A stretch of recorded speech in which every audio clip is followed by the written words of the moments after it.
What if I told you that you do not need a huge farm, expensive equipment, or acres of land to make money from plants? Today, some of the most profitable crops can be grown in a backyard, greenhouse, garage, or even a few containers on a patio. As grocery prices rise and more people look for fresh herbs, specialty mushrooms, herbal teas, and homegrown products, small growers are finding new ways to earn extra income. Some plants can be sold fresh. Others can be dried, turned into products, or multiplied again and again. In this video, you will discover 7 plants with real profit potential, including one that can grow in a spare room, and another that may be worth far more than most people expect. First is lavender is often called the purple gold of the herb world, and once you understand how many ways it can be used, it's easy to see why.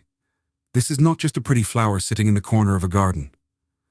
Lavender can be sold fresh in bouquets, dried in bundles, turned into oils, added to soaps, placed into bath products, used in candles, packed into sachets, or blended into teas and homemade gift boxes. That wide range of uses is what makes lavender so valuable for small growers. You're not depending on one buyer or one season. You can sell it to gardeners, gift shops, local markets, herbal stores, candle makers, soap makers, and people who simply want their home to smell fresh and relaxing. Lavender has been valued for centuries. In Europe, people traditionally used it to scent linens, freshen homes, perfume bath water, and tuck inside small cloth sachets placed in drawers and closets. Before modern air fresheners and scented products existed, lavender was one of the plants people trusted to make a home feel cleaner and calmer. It also became closely linked with relaxation. People placed lavender near beds, added it to baths, or used it in simple herbal preparations because of its soft, calming scent. Even today, many people still think of lavender as one of the most comforting smells in the world. Modern research helps explain why lavender has remained so popular. Studies suggest the scent of lavender may support relaxation and help people feel calmer during stressful times. Research also indicates that lavender essential oil remains one of the most widely used oils in the natural wellness market. That demand creates opportunity. A small bundle of dried lavender may sell for several dollars on its own. But if you turn that same lavender into sachets, soaps, bath salts, candles, oils, or gift baskets, the value often increases even more. That's one of the biggest lessons when it comes to profitable plants. The plant itself matters, but what you turn it into often matters even more. The nice thing about lavender is that you do not need a huge field in the countryside to grow it. Many people successfully grow lavender in raised beds, backyard rows, containers, or small garden plots. Once established, lavender is fairly low maintenance compared to many other crops. It grows best in dry soil with good drainage and lots of sunlight. In fact, one of the biggest mistakes people make is giving it too much water. Lavender likes conditions that are closer to dry and rocky than wet and muddy. If the roots stay too wet for too long, the plant may struggle. Another reason lavender can be such a strong income plant is because it stores well. Fresh vegetables may spoil within days, but dried lavender can last for months. That gives you more time to package it, market it, and sell it without feeling rushed. A lot of people overlook lavender because they think it only belongs in giant purple fields in places like France. Others see it as just another decorative flower and never realize how many products can come from a single harvest. But the truth is, lavender can fit into a small backyard business much more easily than most people think. Think of lavender like a small purple factory. Even after the flowers are harvested, trimmed, and dried, they keep creating value in new forms long after the growing season is over. Second is garlic. Garlic may not look exciting at first. It doesn't have bright flowers, exotic leaves, or a fancy appearance. But when it comes to profitable plants, garlic is one of the most practical crops you can grow. It takes up very little space, stores well for months, and can often sell for much more than people expect. Most people only think about the basic garlic they see in grocery stores. Those small white bulbs are cheap, common, and easy to ignore. But specialty garlic is a completely different world. There are heirloom garlic varieties, gourmet garlic types, purple garlic, striped garlic, giant garlic, and hardneck varieties that many cooks and gardeners are willing to pay extra for. That's where the opportunity starts. If you're growing unique, flavorful garlic that people cannot easily find in a regular supermarket, you may be able to charge premium prices.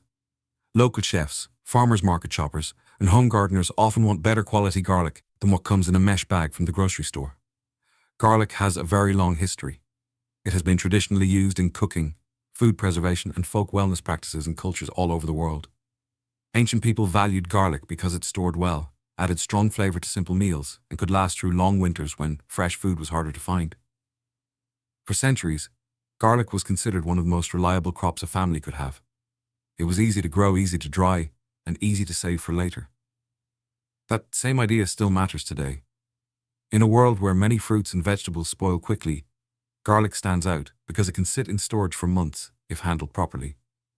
Modern research gives garlic even more appeal. Studies suggest garlic contains sulfur compounds that may support heart health and immune function.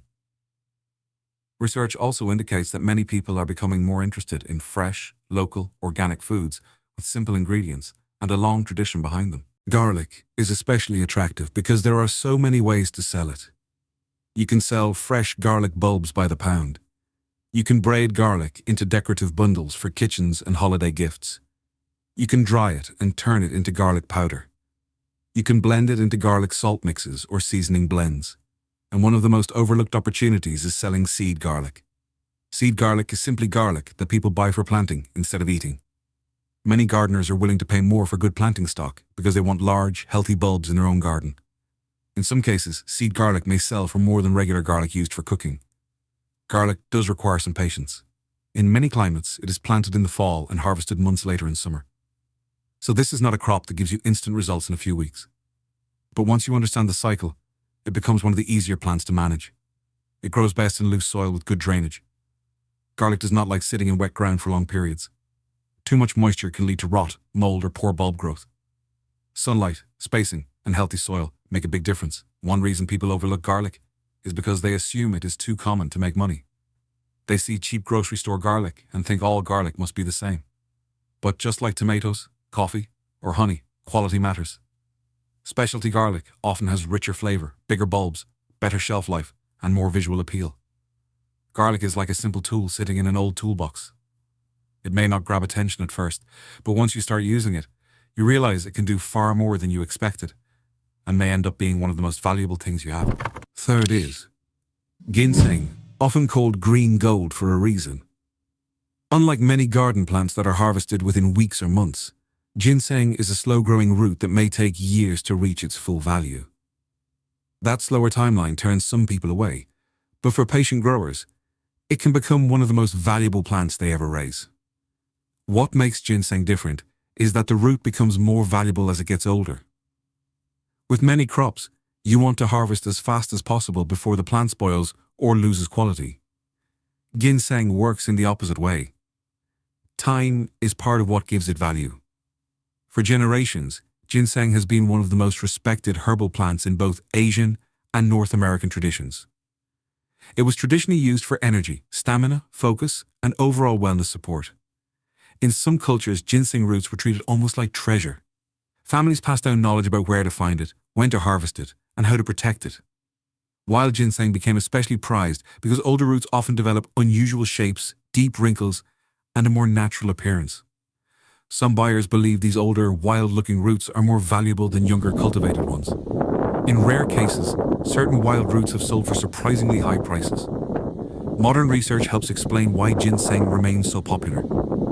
Studies suggest ginseng may support energy levels, mental focus, and the body's ability to handle stress. Research also indicates strong demand for ginseng in teas, capsules, powders, energy products, and herbal blends. Even though ginseng is not a fast-growing crop, the market for it has remained steady for years. There are buyers in the herbal world, supplement industry, and natural wellness space who are willing to pay good money for quality roots.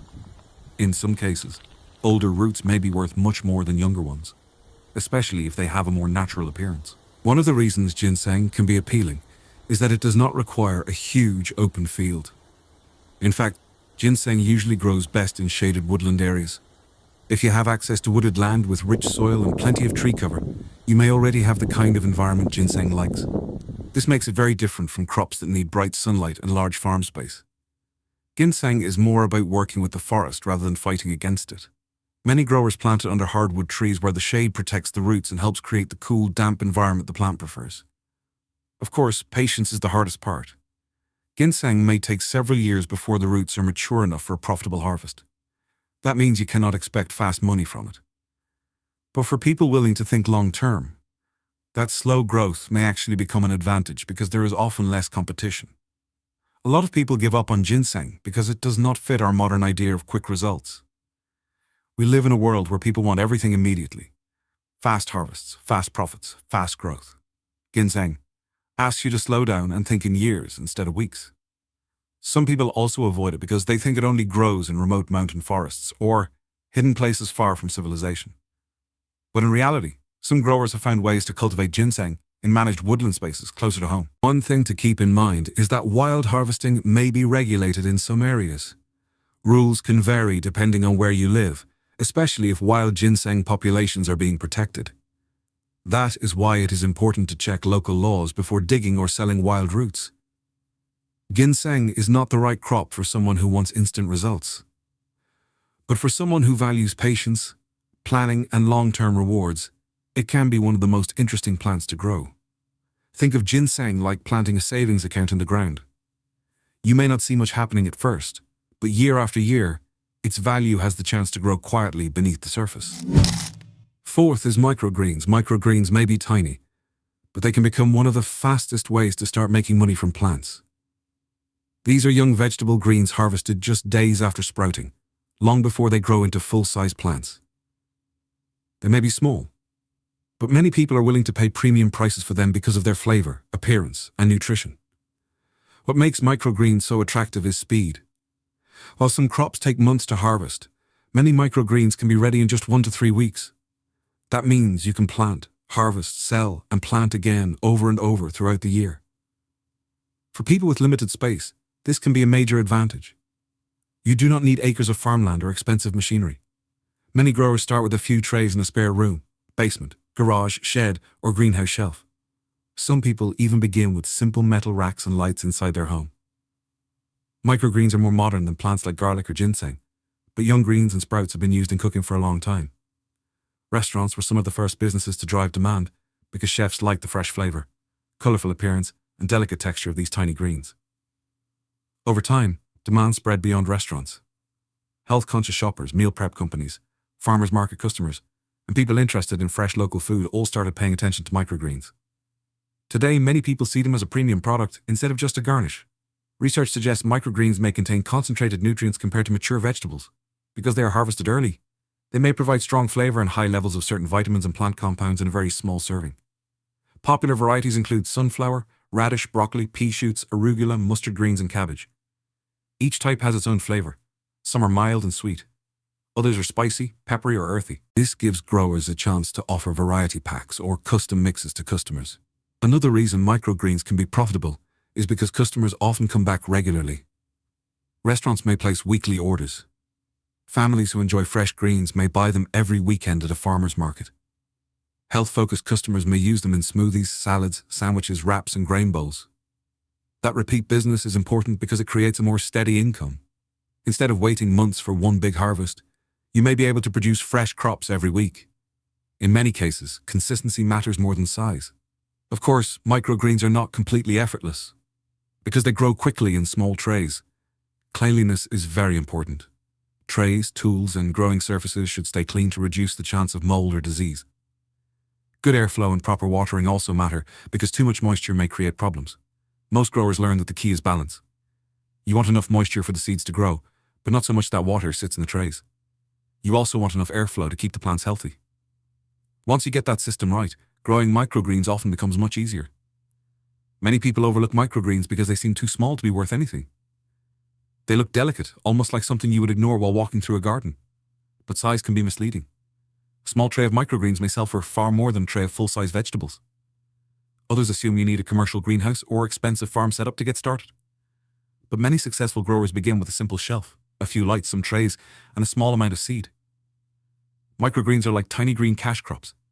They may not take up much room, but they can keep producing value again and again, week after week, faster than almost anything else you can grow. Before we get into the next plants on the list, let me know down in the comments which one you'd try first. Would you start with lavender, garlic, ginseng, or microgreens? And if you've ever sold herbs, vegetables, seedlings, flowers, or anything from your garden before, share your experience. Sometimes the best ideas come from hearing what has actually worked for other people. If you're enjoying the video so far, take a second to like it. That helps more people find practical ideas about self-reliance, gardening, and small-scale income. And if you want more videos about natural living, herbal knowledge, profitable plants, and old-fashioned skills that still matter today, make sure you subscribe. We still have a few more strong income plants to cover. Fifth is mushrooms. Mushrooms are one of the most unusual plants on this list because technically they are not plants at all. But when it comes to small space income, gourmet mushrooms can be one of the most profitable things you grow. Most people only think about the plain white mushrooms sitting in grocery stores. But there is a whole world beyond that. Oyster mushrooms, shiitake mushrooms, and lion's mane mushrooms are often sold at premium prices because they are harder to find, have unique flavors, and appeal to people looking for something beyond the ordinary. Restaurants are often some of the best buyers because chefs love using specialty mushrooms in soups, pasta dishes, stir-fries, sandwiches, and high-end meals. Farmers' markets are another strong place to sell because shoppers often want fresh mushrooms that look better and taste better than what they can buy in a chain store. Health-focused customers are also paying more attention to mushrooms than ever before. Many people are interested in functional mushrooms because of their long history and their possible wellness benefits. Mushrooms have been traditionally used in cooking and folk wellness practices in many cultures. In parts of Asia, mushrooms like shiitake have been valued for generations, not just because of flavor, but because they were seen as useful additions to everyday health routines. Lion's mane is another mushroom that has become popular in recent years. Its unusual appearance makes it stand out, but it has also gained attention because research suggests it may support brain health and mental clarity. Other mushroom varieties have been studied for their possible role in supporting immune function and overall wellness. That growing interest is creating opportunity for small growers. Studies indicate that more people are looking for fresh specialty mushrooms, mushroom powders, mushroom teas, dried mushrooms, and even home mushroom grow kits. One of the best things about mushrooms is that they can often be grown indoors. Unlike crops that need full sunlight and large gardens, many mushrooms grow well in cool, dark spaces with the right amount of moisture and airflow. A basement, garage, shed, spare room, or small greenhouse may be enough to get started. This means you can turn spaces that are normally unused into productive growing areas. Shelves, buckets, grow bags, and logs can all become part of a small mushroom setup. And because mushrooms do not take up much room, it is possible to grow a large amount in a relatively small area. There are also many ways to sell them. Fresh mushrooms are usually the most obvious option, but that is only the beginning. You can dry mushrooms and sell them in jars or bags. You can grind them into powders that people add to drinks or recipes. You can sell mushroom grow kits for beginners. Some growers even sell starter logs that customers can keep in their own backyard. Of course, mushrooms do require some care. Cleanliness matters, because mushrooms grow in moist conditions, and those same conditions can also allow mold or contamination if you are not careful. Proper airflow, moisture, and sanitation are important parts of the process. It is also important to only grow edible varieties from trusted sources. Wild mushrooms can be dangerous if misidentified, so beginners should stick with known varieties like oyster mushrooms, shiitake, and lion's mane from reliable suppliers. A lot of people ignore mushrooms because they seem too complicated or risky. Others assume mushroom farming is something only large businesses can do with expensive equipment. But many successful growers start very small with a few bags, a few shelves, and a little extra space. Mushrooms are like hidden treasure. They can take dark, quiet, forgotten corners of a home or building and turn them into places that quietly produce value month after month. Sixth is aloe vera. Aloe vera is one of those plants that many people already have in their home, but very few think about as a way to make money. Most people see it as a simple houseplant sitting in a pot near a sunny window. But aloe can be much more than that. One of the biggest reasons aloe vera can be profitable is because it is easy to grow, easy to care for, and easy to multiply. A healthy aloe plant often produces smaller offshoots called pups around the base. Those pups can be separated, planted in their own containers, and sold as brand new plants. That means one aloe plant can slowly turn into several plants, and then those plants can do the same thing again. Over time, a small collection of aloe vera plants can become a much larger inventory without needing to buy more seeds or starter plants. Aloe vera has been valued for centuries, especially in warm climates. It has traditionally been used for skincare, dry skin, minor burns, and simple household remedies. Many people still keep an aloe plant nearby because they like the idea of cutting a leaf and using the fresh gel inside. That long history gives aloe a sense of trust and familiarity. Even people who know very little about herbs often recognize aloe vera and understand at least some of its common uses. That can make it easier to sell compared to a plant people have never heard of. Modern research has helped keep aloe popular. Studies suggest aloe vera gel may support skin hydration and may help soothe minor skin discomfort. Research also indicates that demand remains strong for aloe-based products in the skincare and wellness market. This is where aloe becomes more than just a houseplant. You can sell potted aloe plants at farmers markets, plant sales, or garden centers. You can sell fresh cut leaves for people who want to use the gel inside. You can also turn aloe into homemade products like soaps, lotions, bath items, or skincare kits. Many buyers prefer fresh aloe because they see it as easy, natural, and useful. Unlike some houseplants that are purely decorative, aloe gives people the feeling that they are bringing home something practical. Another advantage is that aloe is fairly forgiving.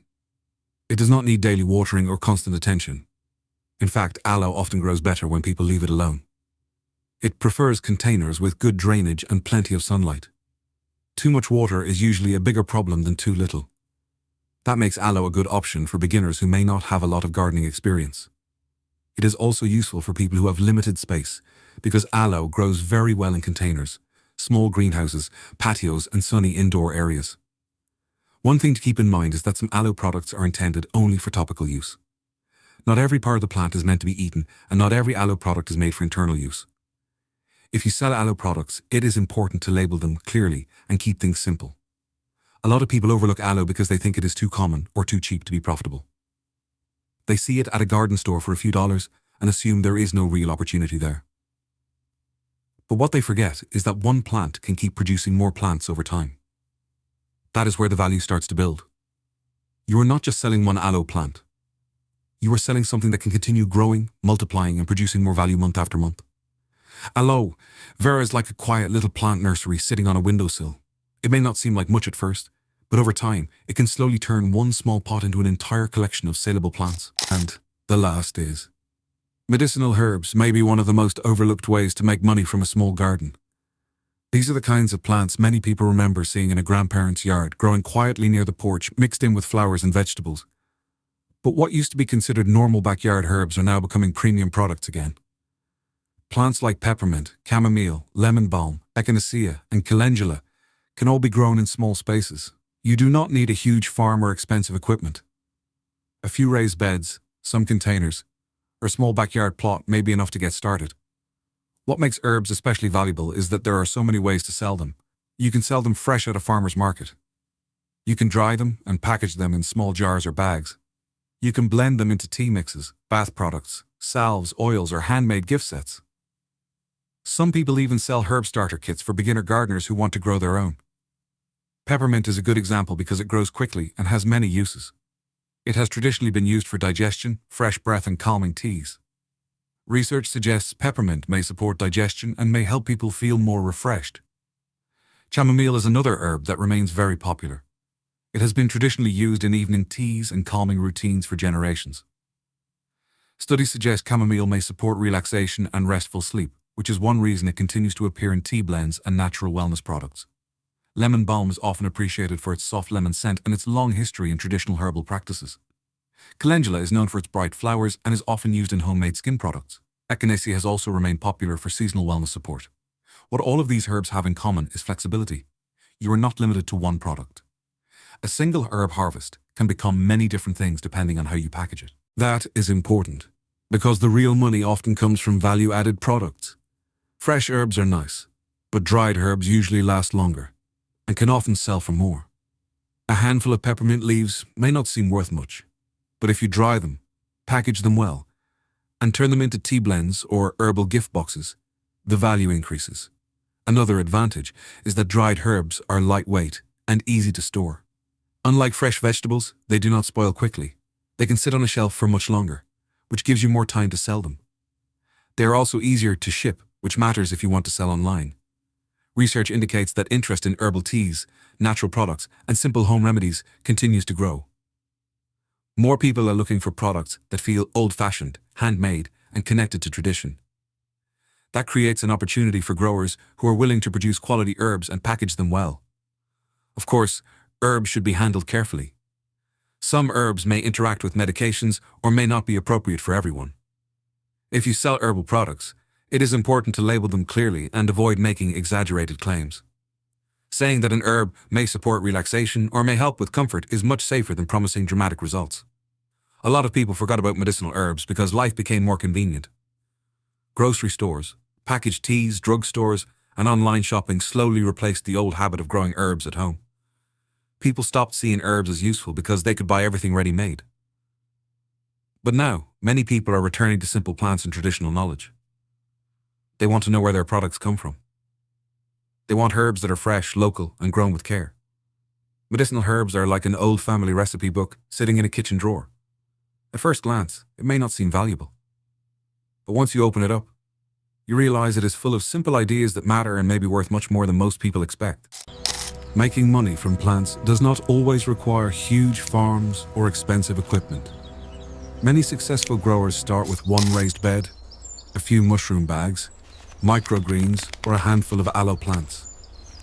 The key is to start small, choose what fits your space and interests, and build over time.